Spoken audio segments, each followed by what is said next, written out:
Ukuhlinzwa kunqunyelwe ezintweni ezimbalwa esizibiza ngokuthi izimpawu ezibomvu.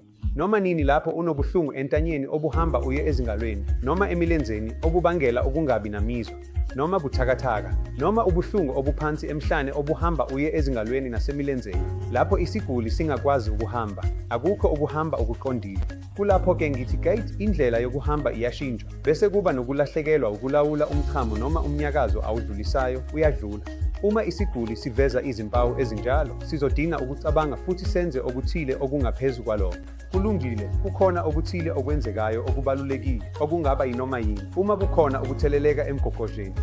Sisezweni elithuthukayo lapho isifo sofuba, okuyisifo esivame kakhulu esibangelwa amagciwane emgogodleni, sikhona, futhi unezinye izifo ezibangelwa amagciwane noma isikhunta ezingase zenzeke emgogodleni, ngakho sithanda ukubheka kuleyo angle. Lokho kuyisici esisodwa. Isici sesibili yinoma ubani onesimo sokuwohloka, okungukuthi ukuguga okuphawulekayo okwenzeka ethanjeni, noma yikuphi ukuwohloka, noma ukugqoka ngaphandle kwe-DC, kubangela ukuthi ithambo licindezele ithambo eliseduze, futhi ngezinye izikhathi okwenzekayo kungase kube khona ukushelela kwethambo esikubiza ngokuthi i-spondylolisthesis.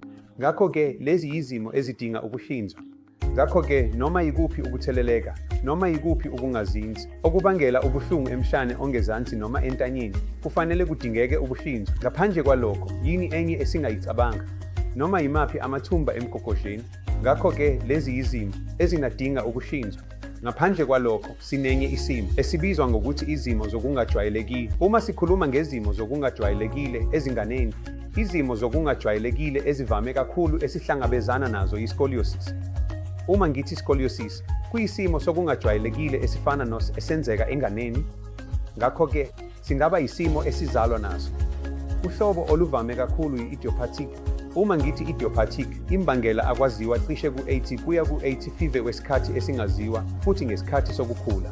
Ukukhubazeka esikubonile kukhula kakhulu ngamandla, futhi yilapho kudingekile ukuba uhlinzwe. Noma yisiphi isimo sokungajwayelekile noma yikuphi ukugoba, okudlula ama-degree angu-45 kuya ku-50 ngokuqinisekile kudinga ukuhlinzwa ukuze kuvinjelwe ukuqhubeka okwengeziwe. Uma ubona ngeminyaka ethile, njengokuthi cishe iminyaka eyi-12, ubona ijika elicishe libe ngama-degree angama-55 kuye kwangama-60, kunethuba elikhulu lokuthi ijika lingathuthuka bese sidinga ukungenelela. Futhi ukuhlinzwa kwe-Hunchback esikubiza ngokuthi i-kyphosis kuvamile ezinganeni kanye nakubantu abadala. Ezinganeni sinemihlobo ehlukene ye-kyphosis eyenzeka kubantu abadala, ikakhulukazi kungenxa yokuguga okwenzeka. Futhi, ngakho-ke, lezi zimo zibuye zifune ukuhlinzwa. Siza kokugcina.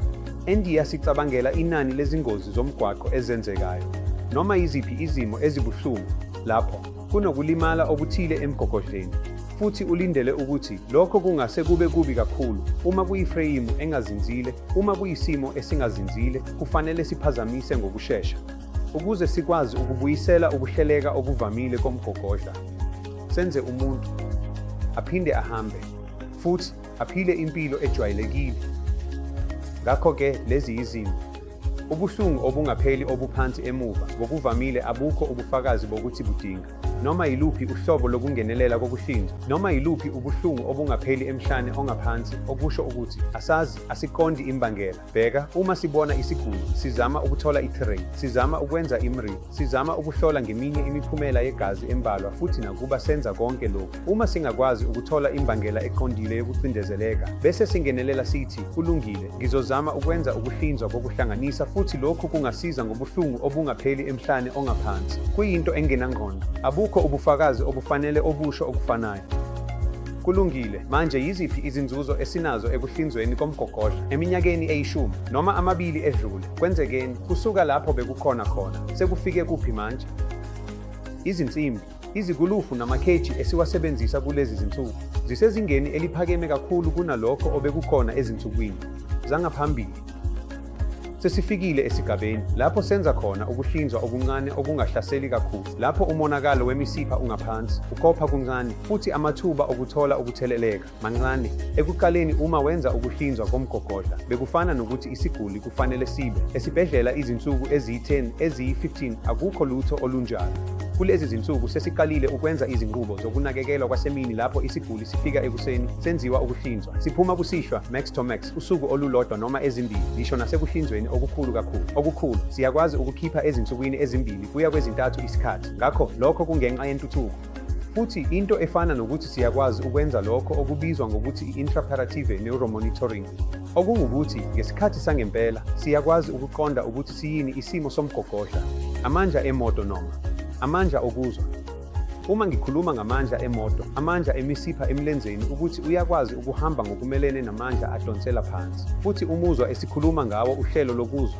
Ngakho-ke, sizokwazi ukuhlola kokubili ngesikhathi senqubo, ukuze sithole impendulo ebukhoma futhi sizokwazi uma senza iphutha ngesikhathi senqubo, sizokwazi ukulilungisa, lapho kanye nalapho.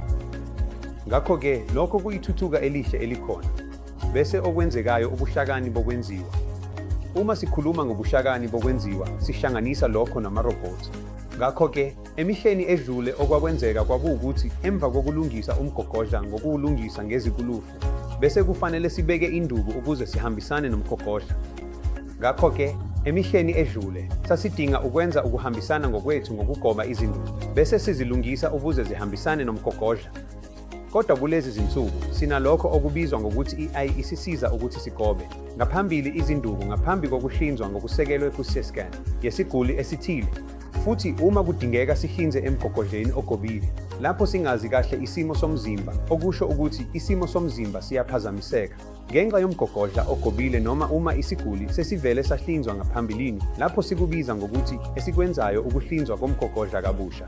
Ngakho, asiqiniseki ukuthi ukuhambisana okuvamile kwamathambo kukuphi ngqo. Ukuthi kufanele sibeke izikulufu ngqo kulowo msebenzi ingabe izofanelana kahle nethambo, noma izongena ngaphakathi emgogodleni bese ishaya imithambo, noma okuthile okunjalo. Lezi zinto zingaphathwa kangcono kakhulu ngobuchwepheshe berobhothi. Ngakho-ke, uma sithi ubuchwepheshe berobhothi, akusiyo irobhothi elizokwenza umsebenzi, kodwa futhi kuyisiguli esizokwenza. Cishe ngo-Ninethi Five kuya ku-100 kuyisiguli esizokwenza, kodwa irobhothi lisiza ukusihlela, ukuze sikwazi ukuba nokunemba okungafika ku-Ninethi nini. Ekuhlinzeni esikwenzayo, njengomphakathi jikelele, ninabantu benizoba nombono ocacile mayelana nokuthi ukuhlinzwa kweqolo kuyini, nini okufanele nixhumane nodokotela weqolo futhi nini ukuhlinzwa kweqolo okufanele kwenziwe.